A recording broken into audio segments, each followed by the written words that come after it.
C'est le temps qui fait la panique. C'est le temps qui fait la panique. Une émission qui vous explique l'inflation des paroles dangereuses en RDC. Chaque jour, dans les médias et surtout les médias sociaux, nous constatons que la manière dont nous parlons entre nous crée de plus en plus de divergences. Et souvent, on ne réalise pas que nos paroles peuvent provoquer un sentiment de haine envers l'autre. C'est le temps qui fait la panique. Une émission de Bénévolencia en partenariat avec Radio Okapi.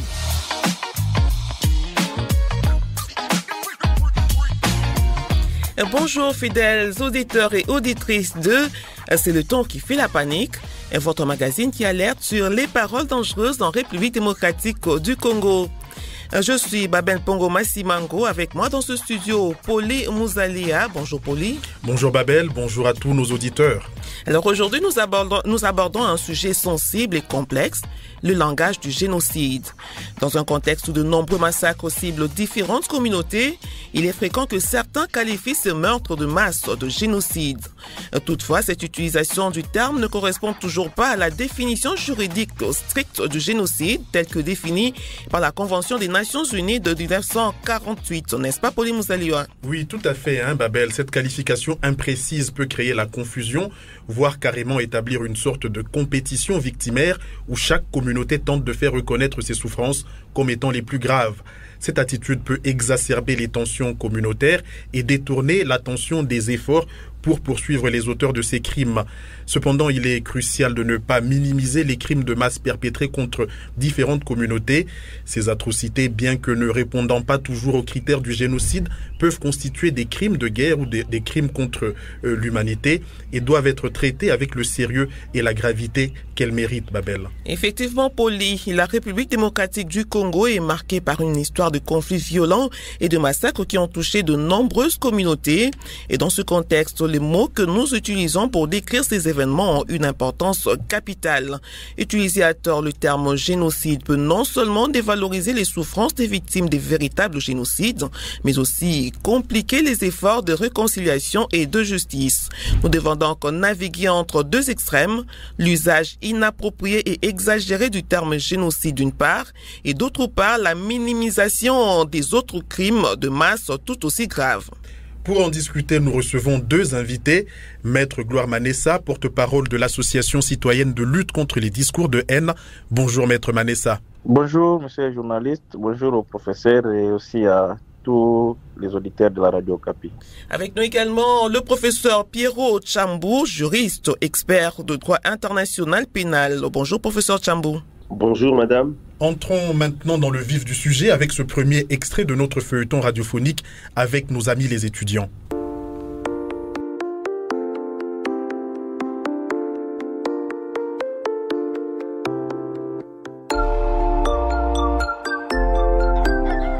Les gars, vous avez entendu ce qui est arrivé pendant la nuit hier au campus? Quoi? Mais c'est horrible. Quoi? Qu'est-ce qu'il y a? Qu'est-ce qu'il y a? Mon campus, étudiant,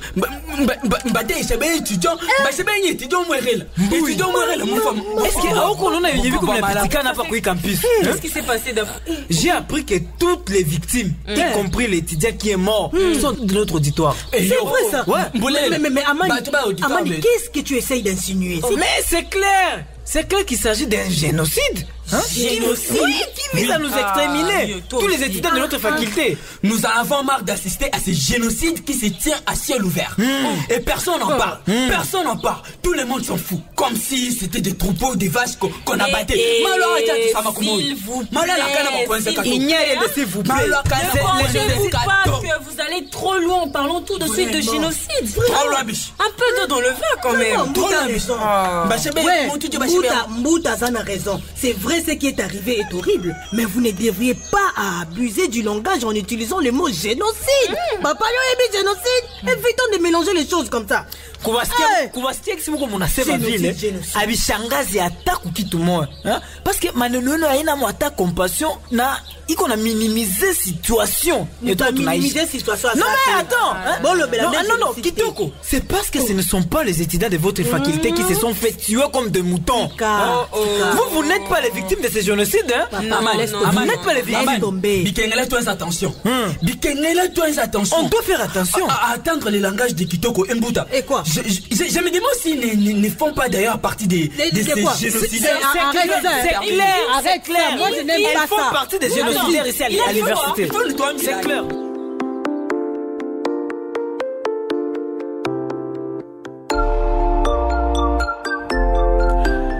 C'est clair qu'il s'agit d'un vrai génocide qui vise à nous exterminer, déclare cet étudiant.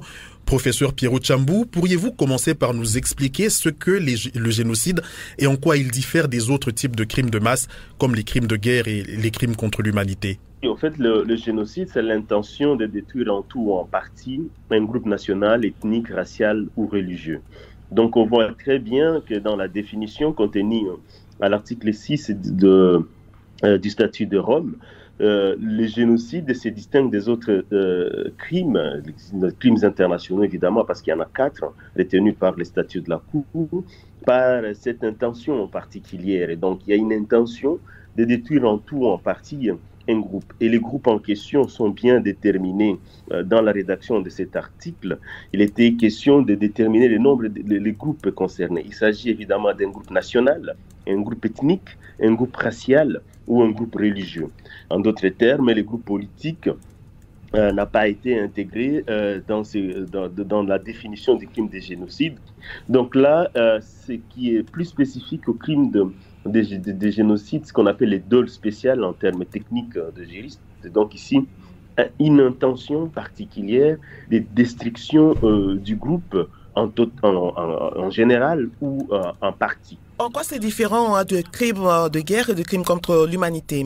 Alors, les crimes de guerre, c'est un crime qui porte sur les violations des conventions de Genève. Et donc ici, les conventions de Genève, ce sont des conventions qui consistent à protéger, on parle de conventions qui visent les personnes protégées. Et les personnes protégées par les conventions de Genève, c'est les blessés, les malades, le prisonnier de guerre et les civils. Ces 4 catégories sont considérées comme des personnes protégées, donc doivent être protégées pendant les conflits armés.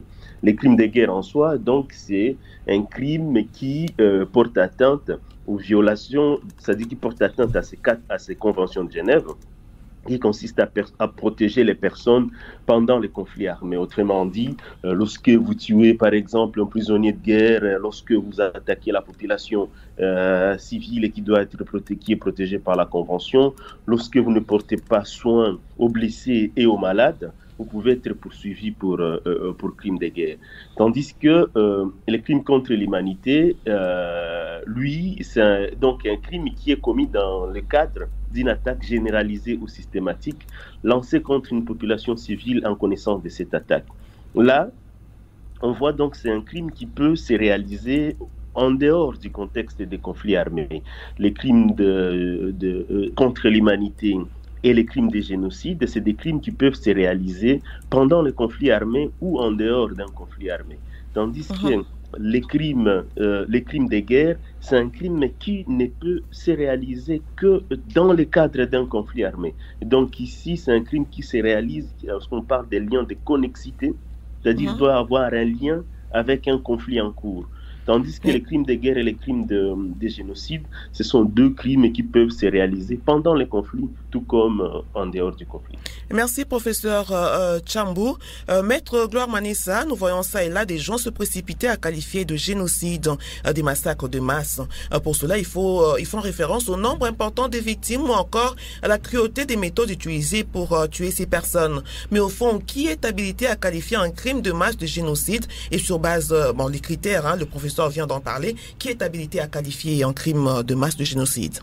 Merci, Madame Babel. Permettez-moi de commencer par dire que il s'est commis beaucoup de crimes et de massacres graves qui violent le droit international à l'est de la République démocratique du Congo et que nous devons reconnaître, ça qui mérite que justice soit faite. Mais par là du thème sur les langages autour du génocide, effectivement, il se remarque qu'il se dégage plutôt que l'idée que se fait le grand public de ce que constitue un génocide va généralement au-delà de ce que renferment les normes du droit, tant le droit national que le droit international. Donc, dans le contexte de notre pays, la République démocratique du Congo, les langages qui se véhiculent autour des atrocités graves qui se commettent à l'est de notre pays aggravent un peu la qualification des mots, et ce n'est pas aussi grave, mais ce n'est pas à condamner fermement, parce que ça répond également, ça se justifie par le fait que les crimes, les atrocités sont tellement graves que le peuple qui se sent aussi peut-être abandonné par la communauté internationale pour appliquer justice se livre à dire ou à penser tout ce qu'il peut. Eh bien, il revient effectivement aux instances compétentes. Dans les droits internes, les cours d'appel, mais également les juridictions militaires sont compétentes pour juger les crimes de guerre, les crimes de génocide, mais également les crimes contre l'humanité, les autres crimes graves d'agression. Les juridictions internationales, la Cour pénale internationale également. Mais la conception du public congolais, le langage congolais va un peu à l'extrême en qualifiant des faits qui se passent à l'est des génocides, bien qu'il faut une étude stricte par des juridictions compétentes pour parvenir à confirmer cette qualification. Merci beaucoup, Gloire Manessa, pour ces précisions. À présent, nous allons passer au deuxième extrait de notre feuilleton radiophonique avec nos amis les étudiants pour illustrer ces concepts.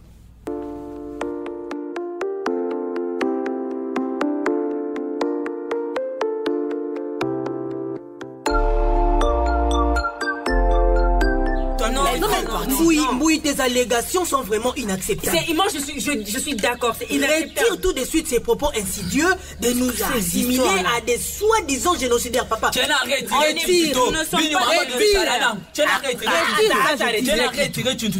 gens comme vous qui osent nier ces génocides sont pires que des génocidaires eux-mêmes. Évidemment. Mais qu'est-ce qui vous prend? Baïtique nature à génocidaire. Au lieu de se camoufler dans l'hypocrisie. Si vous saviez ce que c'est un génocide, vous n'alliez pas valider en utilisant ce terme n'importe comment. Ah bon? Ok. Donc si je comprends bien, vous insinuez que la mort de nos étudiants était un événement. Il faut que si ni ma mouche ni mon écrasé, il faut l'écraser. Attends. Mais c'est quoi ce message? Quoi? C'est quoi? Quoi ça? Oh non mais Mbouy, qu'est-ce que tu as fait, mon Dieu? Qu'est-ce qu'il y a, Kitoko? Qu'est-ce qu'il y a? Regarde, regarde ça. Quoi? Quoi? Mbouy vient de poster un message virulent disant qu'un génocide visant les étudiants de leur faculté est en cours. Papa, Taïomoko, vraiment. Dieu, le monde. Mais attends, le poste invite les étudiants de leur faculté à se réveiller et se défendre contre les génocidaires. Pourquoi tu as fait ça, Mbouy? Pourquoi? Tu es fou, mais il devrait les faire. Non. Comment ça, il devrait les faire? Je ne comprends pas ces actions. Lancer un appel à une grande manifestation en amenant des gourdins, soi-disant pour en finir avec les génocidaires. On est en train de subir les génocides. As-tu pesé les conséquences de ce que tu as fait en postant un message pareil? Quelles conséquences? C'est grave ça, c'est grave. Il n'y a pas de conséquences là. Quelles conséquences?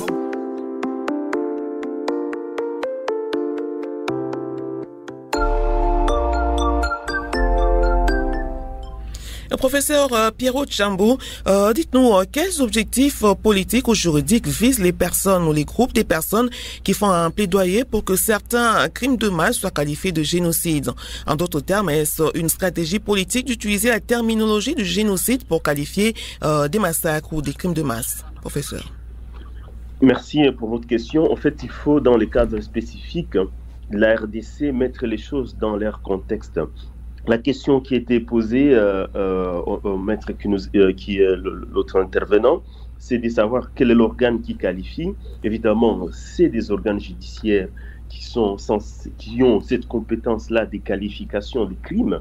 On a au Congo, on a un rapport des Nations Unies, des experts des Nations Unies qu'on appelle le rapport mapping, qui a qualifié certains crimes qui ont été réalisés au Congo des génocides.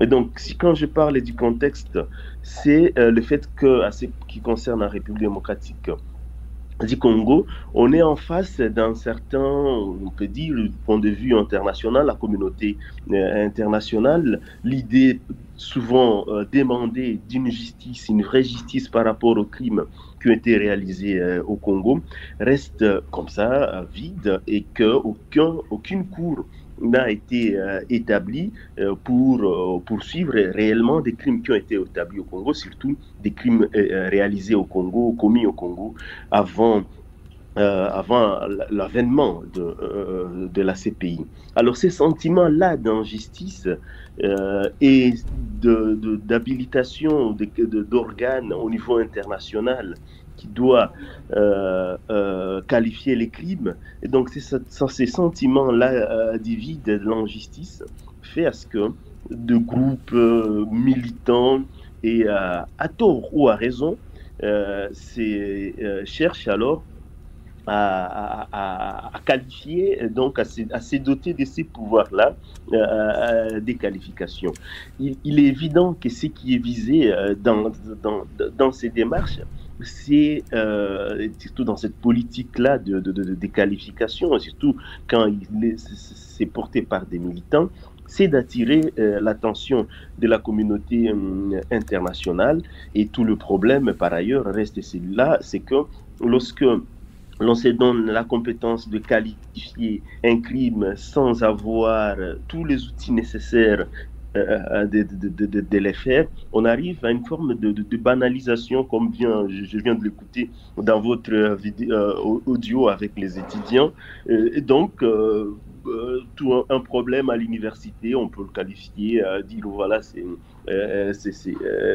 un crime de génocide. Et on a toujours cette idée de penser, quand on parle du crime de génocide, donc c'est vraiment grand et que là, il faut vraiment une sanction. Et pourtant, vous avez des crimes qui peuvent être poursuivis et condamnés de droit commun et qui peuvent, au Congo, il y a la peine de mort, quand bien même pour le moment, il n'est pas appliqué, c'est une autre discussion, mais les juges prononcent des peines de mort à l'égard des crimes qui sont de droit commun et qui ne sont pas des crimes de génocide. Merci beaucoup, professeur Tchambou, pour ces précisions. À présent, je vais me tourner vers Maître Manessa. En termes de discours et d'attitude, comment réagit la population, mais également la communauté internationale, lorsqu'un massacre ou un crime de masse est qualifié de génocide, Maître Manessa? Oui, effectivement, la réaction de la population, d'abord de la population, mais aussi des acteurs étatiques du gouvernement, quand un crime est qualifié par la clameur de génocide, c'est une réaction effectivement qui est soutenue par ce désespoir de voir la justice c'est réalisé, ou la justice se fait dans le cadre des massacres et des atrocités graves qui sont commises à l'Est. Ça signifie que c'est une réaction qui démontre la gravité des problèmes, des situations, des atrocités qui sont commises, mais également les vides, l'absence de la réponse, d'une réponse adéquate, une réponse judiciaire effectivement adéquate.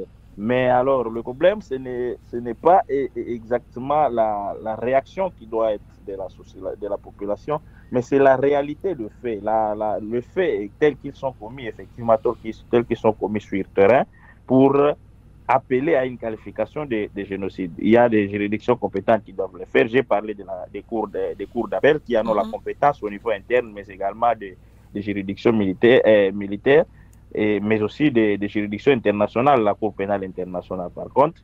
Mais les appels, les qualifications de génocide, le langage de génocide qui est utilisé ici en interne répond à la logique d'une certaine philosophie, d'une certaine intention qui a de manifester le désespoir. Le professeur a parlé de la qualification, de la confirmation des actes de génocide par les rapports mapping du Haut Commissariat des Nations Unies aux droits de l'homme. Vous allez comprendre que même encore dans ces rapports, les rapports évoque sans précision, sans confirmer plutôt qu'il y a des cas de génocide, mais aussi il spécifie que ces génocides se commettaient par les forces rwandaises sur les Hutus qui ont fui, qui se sont réfugiés au Congo.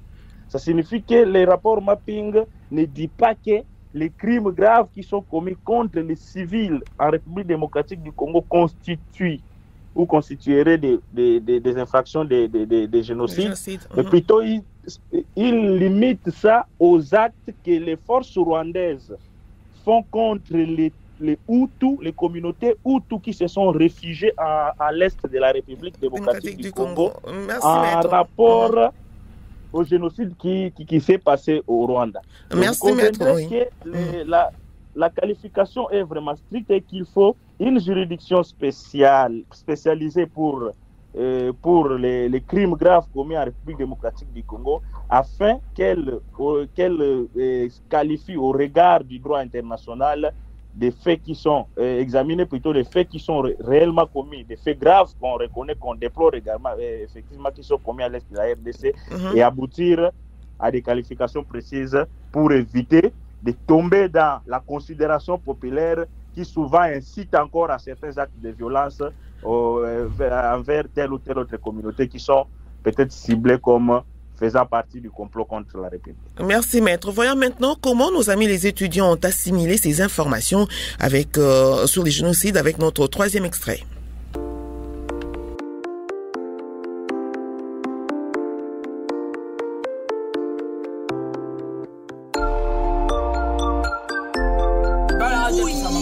Oui, te rends-tu compte que les gens auraient pu se faire tuer à cause de toi? Te rends compte? Osons la gravité, que les gens auraient pu se faire tuer à cause du message que tu as posté en faisant abusivement référence au génocide. Oui, est-ce que tu as pensé à tout ça? Écoutez, s'il vous plaît. À mon avis, j'ai la responsabilité de dénoncer les crimes commis contre les étudiants de notre faculté. C'est ça, oui. Comme ça, le monde entier sera au courant de ce qui se passe. Mais tout incident, même si ça va vers une tuerie, ne peut pas être directement assimilé au génocide. Ça, non. S'il vous plaît, je me fiche de ce que disent les dictionnaires parce que pour moi, même s'il y a un seul mort dans ma faculté, c'est ça. C'est assez grave pour mériter d'être considéré comme un génocide. Tout est clair, mon frère. Et dans ce cas, il faut crier fort pour que les cris de détresse soient entendus au plus haut sommet.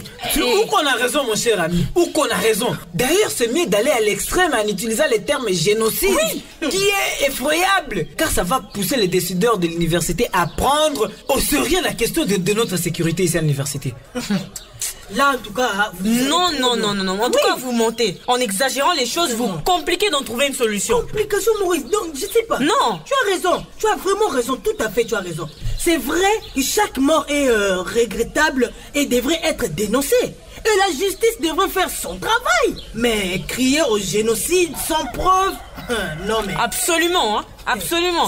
Mais si nous utilisons abusivement ce langage qui fait référence au génocide, au lieu de contribuer à résoudre le problème, ça risque de réveiller les vieux démons du passé, et mener aux actes de vengeance entre les groupes. Génocide. Donc là, tu nous proposes de faire quoi? Arrêtez ça. Qu'on arrête? Arrêtez d'utiliser des termes comme ça sans connaître l'ampleur des choses. Génocide, papa. Maman, je trouve que ça peut être aussi dangereux. Oui, qu'on arrête avec ça. Très dangereux. Oui, qu'on arrête avec ça.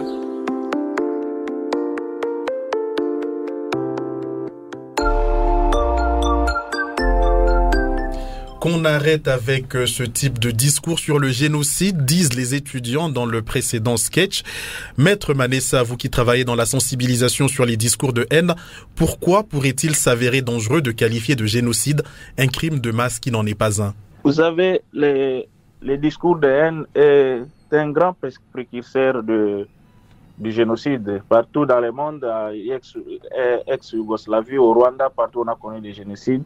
Ils ont été précédés par l'incitation à la haine, par la prolifération de messages de haine dans le média, dans les réseaux sociaux, dans les discours directs ou même dans les débats publics par les acteurs politiques ou encore les leaders d'opinion.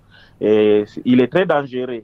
Nous sommes dans un état de droit démocratique où la force de la loi, la force plutôt de réguler la société revient à la loi. Il est très dangereux d'utiliser certains discours, certaines orientations langagères qui risquent de miner la cohésion, la cohabitation dans le pays, qui risquent d'inciter à la violence. Et c'est dans ce même cadre que l'on décrit toujours, l'on sensibilise toujours contre l'instrumentalisation des questions sécuritaires à des fins politiques. C'est parce que lorsqu'on utilise plutôt souvent ces jargons d'aggraver les fautes, d'utiliser certains mots comme génocide, de certains crimes graves pour justifier des faits qui heurtent la conscience et la sécurité publique pour des intérêts politiques. C'est à ce niveau que ça verse souvent vers ces considérations qui appellent à des interprétations diverses. Merci maître. Professeur Pierrot Tchambou, quelle piste de solution vous préconisez pour éviter l'abus de l'utilisation du terme génocide, tout en reconnaissant et en traitant sérieusement les autres crimes de masse comme les crimes de guerre, les crimes contre l'humanité? Votre conclusion, maître professeur Pierrot Tchambou? Au fait, pour les acteurs, la solution à proposer, c'est d'abord ce qui vient d'être dit maintenant. Il faut que ces sentiments-là, que les victimes trouvent réparation. Et pour que les victimes, la réparation, c'est passer par la justice. Donc, il faut qu'il y ait une bonne justice habilitée à qualifier les crimes. Dans ces vides d'une justice qui a cette habilitation et tout le moyen possible à qualifier les crimes, que vous trouvez alors des militants sur le terrain utilisent à tort parlent des crimes de génocide sans pour autant savoir ses contours. Donc, il y a ces sentiments-là d'injustice et il faut trouver solution à ces niveaux-là. Et il faut aussi une bonne formation des acteurs sur les crimes internationaux, des avocats, des magistrats, qui comprennent tous les éléments constitutifs des crimes. On est dans un domaine du droit qui est tellement complexe et il faudrait certainement une bonne formation, ce qui va permettre aux avocats mais aussi ce que vous faites comme travail de journaliste, c'est-à-dire de dire par ce genre de mission que ce n'est pas chaque fois qu'il y a un crime que celui-là est génocide. Et donc, cela va permettre aux étudiants, à la population, de comprendre qu'il y a crime de guerre, crime de génocide, crime contre l'humanité, crime d'agression, et que toutes ces notions sont différentes, elles sont tellement complexes et ils ont leurs caractéristiques. Merci beaucoup, professeur Tchambou. Merci également à vous, maître Manessa, qui avait été nos invités dans cette émission. Avant de conclure, prenons un moment pour réfléchir sur l'importance du langage dans nos discussions sur les crimes de masse et autres atrocités commises dans le cadre des conflits, Babel. En qualifiant correctement les crimes, nous évitons de banaliser le terme génocide et nous reconnaissons la gravité des autres types de crimes de masse. Il est crucial que la justice joue son rôle également important de sensibiliser nos communautés aux dangers de discours inappropriés, de promouvoir une communication responsable et respectueuse, polie. Les mots que nous utilisons pour décrire les violences ont le pouvoir de transformer notre compréhension et notre réaction face à ces événements. Ils peuvent soit alimenter des divisions et des conflits, soit encourager la justice et la réconciliation. En utilisant des termes précis et appropriés, nous honorons les victimes et nous aidons à construire une société plus juste et plus unie et polie. Effectivement, Babel, en évitant les excès de langage et en reconnaissant chaque atrocité à sa juste mesure, nous contribuons à un discours public plus sain et à une meilleure compréhension des défis auxquels nous sommes confrontés. Les mots ne sont pas de simples outils de communication, ils sont des vecteurs de paix ou de conflit. Il est donc de notre responsabilité collective de les utiliser avec soin et discernement. Merci à nos invités, merci à vous, chers auditeurs et auditrices, pour votre attention. Vous écoutez C'est le temps qui fait la panique, votre émission qui alerte sur les paroles dangereuses. C'est le temps qui fait la panique, c'est un programme proposé par l'ONG La Benevolencia en partenariat avec Radio Capi. Nous prenons rendez-vous vendredi prochain à 8h30 pour un nouveau numéro. En attendant, retrouvez cet épisode en rediffusion samedi à 11h05 et 19h05, toujours sur Radio Okapi ou à tout moment sur radiookapi.net et à barirdc.net. N'oubliez pas de nous faire parvenir vos réactions et commentaires sur les pages Facebook, Twitter et SoundCloud de Radio Okapi et à Bari RDC. Encore une fois, merci et au revoir. C'est le temps qui fait la panique. Une émission de Benevolencia en partenariat avec Radio Okapi.